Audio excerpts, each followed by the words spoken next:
commun PPACI, PDCI, RDA du 26 octobre 2025. Le Front commun tient à exprimer sa profonde indignation et sa grande tristesse face aux événements du 25 octobre 2025. Ce qui s'est déroulé ce jour-là n'a rien d'une élection démocratique. Ce fut un coup d'état civil. Un braquage électoral méthodiquement organisé, à ciel ouvert, au mépris du droit, de la démocratie et de la volonté souveraine du peuple.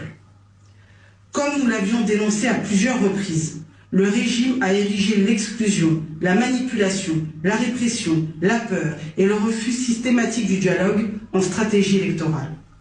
Dans un pays normal, une élection est l'expression libre du peuple. En Côte d'Ivoire, elle est devenue une opération de confiscation du pouvoir par la force et la violence. À Grand-Nayo, dans la région du Haut-Sassandra, une milice armée proche du pouvoir a attaqué le village, faisant au moins 3 morts et 29 blessés. À Niamayo, toujours dans le Haut-Sassandra, les populations ont été violemment attaquées pour avoir osé résister au coup d'état civil. Résultat, 4 morts, 67 blessés graves et 5 maisons incendiées. À Toumaudi, dans le village de Dida Kwadjoublé, la population a été gazée par les forces de l'ordre pour avoir refusé de participer à la mascarade électorale.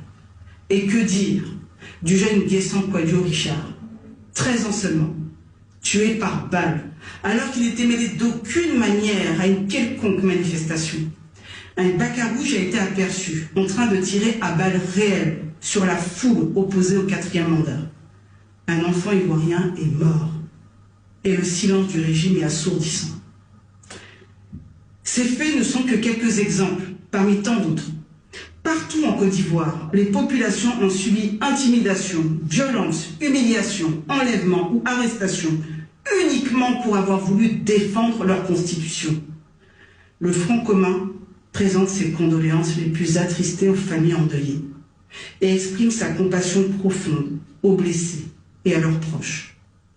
Ces victimes ne sont pas des criminels, ce sont les martyrs de la démocratie.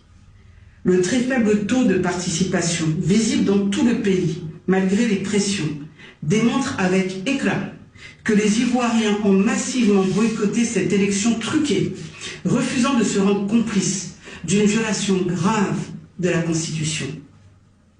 Parti profondément attaché à l'alternance démocratique et à la souveraineté du peuple, le Front commun condamne avec la plus grande fermeté ce coup d'état civil, comme nous aurions condamné tout changement en